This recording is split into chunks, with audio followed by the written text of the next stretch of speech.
जय हिंद दोस्तों, मैं हूं अनूप और आप सब लोग देख रहे हैं ग्लोबल कॉन्फ्लिक्ट। दोस्तों, हाल ही में आप लोग सुने होंगे कि इंडिया द्वारा बनाया हुआ सबसोनिक क्रूज मिसाइल निर्भय का परीक्षण किया गया था, पर यह परीक्षण 8 मिनट के बाद अबॉर्ट करना पड़ा। मतलब एक तरीके से ये टेस्ट फेल करार दिया गया। आप सब लोगों को मिसाइल परीक्षण फेल हुआ है इसके बारे में तो पता होगा, लेकिन शायद ही आप लोगों को पता होगा कि किस कारण से ये मिसाइल का परीक्षण फेल हुआ या फिर मिसाइल को 8 मिनट बाद ही अबॉर्ट करना पड़ा। और दोस्तों, आज के वीडियो के पहले हिस्से में मैं आप लोगों को निर्भय मिसाइल के फेलियर के कारण बताऊंगा, जबकि वीडियो के दूसरे हिस्से में इंडिया द्वारा डेवलप किया जाने वाला और एक नया फाइटर एयरक्राफ्ट के बारे में बताऊंगा और साथ में ये भी बताऊंगा कि कब तक ये फाइटर एयरक्राफ्ट इंडियन एयरफोर्स में ऑपरेशनल शामिल हो सकता है। तो दोस्तों, जानने के लिए वीडियो के आखिर तक बने रहिए और चैनल को सब्सक्राइब और वीडियो को लाइक जरूर कीजिए। दोस्तों, 12 अक्टूबर के दिन सुबह 10:30 में ओडिशा के टेस्ट ग्राउंड से डीआरडीओ द्वारा डेवलप किया हुआ 1000 किलोमीटर रेंज का निर्भय सबसोनिक क्रूज मिसाइल का टेस्ट किया गया था, पर अनफॉर्चुनेटली ये टेस्ट 8 मिनट बाद अबॉर्ट करना पड़ा और बाद में रिपोर्ट आया कि टेस्ट फेल हुआ है और इसके पीछे असल कारण है एक टेक्निकल ग्लिच। पर दोस्तों, जब डिटेल रिपोर्ट आया तब पता चला कि ये टेक्निकल ग्लिच असल में मिसाइल में इस्तेमाल होने वाला इंजन को लेके था।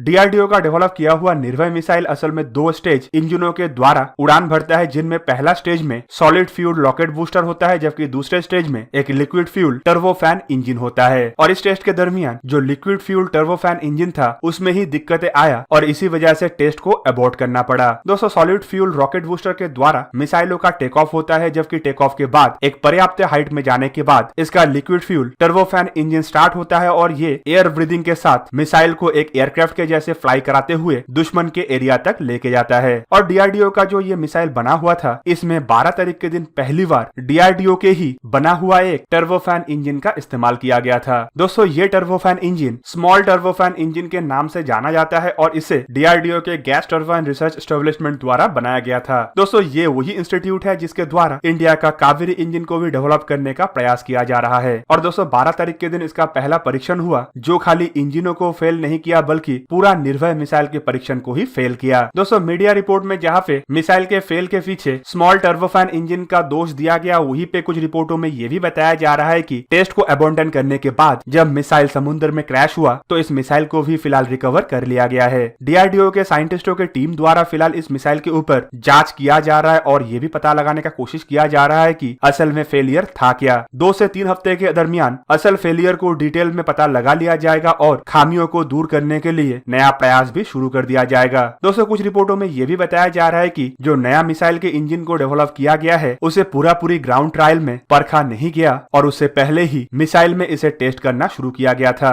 पर दोस्तों, इसके ऊपर अभी तक कोई क्लियर इन्फॉर्मेशन नहीं आया है कि ऐसा कोई लापरवाही बरता गया बोल के। पर इस बार का ये परीक्षण फेल होना कतई ये नहीं है कि निर्भय मिसाइल का परीक्षण पूरी फेल हुआ है। दोस्तों, आपके जानकारी के लिए बता दूं कि ये पहली बार था जब डीआरडीओ का खुद का डेवलप किया हुआ टर्बोफैन इंजन का इस्तेमाल किया गया था, जबकि इससे पहले जितना बार भी परीक्षण हुआ है उसमें रशिया के एनपीओ की तरफ से डेवलप किया हुआ certain 36 MT mini turbofan engine का इस्तेमाल किया गया है। और इन इंजनों का इस्तेमाल करके डीआरडीओ की तरफ से खाली निर्भय मिसाइल का परीक्षण नहीं बल्कि इन रशियन इंजनों का इस्तेमाल करके करीबन 300 मिसाइलों को बनाया भी जा चुका है और इसे चाइना के खिलाफ लाइन ऑफ एक्चुअल कंट्रोल के नजदीक डिप्लॉय भी किया जा चुका है। फिलहाल डीआरडीओ की तरफ से इंपोर्टेड कंपोनेंट्स को कम करने के लिए अपना खुद का इंजन का डेवलपमेंट किया जा रहा है और इसके सफलता के साथ साथ निर्भय मिसाइल को और एक इंडिजिनियस कंपोनेंट मिल जाएगा। और दोस्तों, जब तक ये खुद का डेवलप किया हुआ इंजन सफल नहीं होता है तब तक एनपीओ की तरफ से बनाया हुआ इंजनों का इस्तेमाल करके प्रोजेक्ट को खाली आगे नहीं लाया जाएगा बल्कि इंडिया के जरूरतों को भी पूरा किया जाएगा। पर फिलहाल इंतजार किया जा रहा है कि कब तक डीआरडीओ द्वारा डिटेल में बताया जाता है कि इंजनों में क्या खामियां था और किस तरीके से इन खामियों को दूर किया जाएगा। दोस्तों, आपके जानकारी के लिए यह भी बता दूं कि इससे पहले भी परीक्षण के दरमियान मिसाइलों को फेलियर का सामना करना पड़ा था और उस समय इंजनों का खामियां नहीं था बल्कि एक बार मिसाइल में इस्तेमाल होने वाला विंग की वजह से मिसाइल फेल हुआ था, जबकि दूसरा बार कुछ सॉफ्टवेयर इशू की वजह से मिसाइल फेल हुआ था। पर फिलहाल इंडिया का जो निर्भय मिसाइल है ये पूरी तैयार है और दुश्मन को सबक सिखाने के लिए भी इसे इस्तेमाल किया जा सकता है। दोस्तों, अब चलिए जानने का कोशिश करते हैं कि डीआरडीओ की तरफ से और नया कौन सा एयरक्राफ्ट को बनाया जा रहा है और ये कब तक इंडियन एयरफोर्स को मिलेगा। दोस्तों, तेजस एयरक्राफ्ट के बेस में आप लोगों को पता ही है कि मार्क 1 के बाद मार्क 2 और उसके बाद नेवी के लिए twin engine deck based fighter aircraft और एयरफोर्स के लिए ओमनी रोल कॉम्बैट एयरक्राफ्ट जैसे कॉन्सेप्टों को आगे बढ़ाया जा रहा है। पर इन फाइटर एयरक्राफ्टों के ट्रेनिंग के लिए और इंडियन एयरफोर्स में इस्तेमाल होने वाला दूसरे फाइटर एयरक्राफ्टों के पायलटों को ट्रेनिंग के लिए हिंदुस्तान एरोनॉटिक्स लिमिटेड द्वारा तेजस एयरक्राफ्ट के बेस पे एक supersonic omni role training aircraft का कॉन्सेप्ट भी रखा गया है। इस कॉन्सेप्ट के बारे में 2019 के जो एरो इंडिया 2019 एयर शो था उसमें घोषणा किया गया था। और दोस्तों आपके जानकारी के लिए बता दूं कि अब खबर आ रहा है कि हिंदुस्तान एरोनॉटिक्स लिमिटेड द्वारा 2023 से 2024 के दरमियान इन फाइटर एयरक्राफ्टों को दुनिया के सामने लाया जाना संभव है। दोस्तों ये ओमनी रोल सुपरसोनिक फाइटर एयरक्राफ्टों का इस्तेमाल करके इंडियन एयरफोर्स के पायलटों को सुपरसोनिक फाइटर का ट्रेनिंग दिया जाएगा, जबकि पायलटों को इससे राफेल, सुखोई 30 MKI जैसे एडवांस ट्रेन फाइटर एयरक्राफ्ट उड़ाने का भी एक्सपीरियंस हासिल करना संभव होगा। इन फाइटर एयरक्राफ्टों को टोटली हिंदुस्तान एरोनॉटिक्स लिमिटेड की तरफ से बनाया हुआ तेजस एयरक्राफ्ट के ट्विन सीटर ट्रेनर वर्जन के बेस पे बनाया जा रहा है। और सुनने को आ रहा है कि इंडियन एयरफोर्स द्वारा कम से कम 40 से 50 ऐसे एयरक्राफ्टों का इनिशियल ऑर्डर दिया जा सकता है। इंडियन एयरफोर्स द्वारा इन एयरक्राफ्टों का इस्तेमाल स्टेज 3 पायलटों का ट्रेनिंग के लिए किया जाएगा। मतलब ये एक तरीके से एडवांस ट्रेनिंग के बाद वाला हिस्से का ट्रेनिंग है, जहां पे पायलटों को सुपरसोनिक रफ्तार में किस तरीके से एयरक्राफ्टों को हैंडल किया जाता है और किस तरीके से दुश्मनों के ऊपर हावी हुआ जाता है उसका प्रशिक्षण दिया जाएगा। दोस्तों ये जो supersonic omni role training aircraft DRDO और हिंदुस्तान एरोनॉटिक्स लिमिटेड के तरफ से बनाया जा रहा है उसमें एक ओपन सोर्स कंप्यूटर होगा, जिसके मदद से ट्रेनी पायलट एयरक्राफ्ट को किसी और एयरक्राफ्ट के नकल बना सकता है। दोस्तों इससे सुविधा ये होगा कि कोई भी पायलट जब अपने स्क्वाड्रन के साथ डिप्लॉयड होंगे तब वो इन एयरक्राफ्टों का इस्तेमाल करके भी अपने स्क्वाड्रन में इस्तेमाल होने वाले फाइटर एयरक्राफ्टों के जैसा ही ट्रेनिंग हासिल कर पाएंगे। एग्जाम्पल के रूप में कोई एक पायलट अगर राफेल एयरक्राफ्टों के साथ कहीं पे डिप्लॉयड है तो वो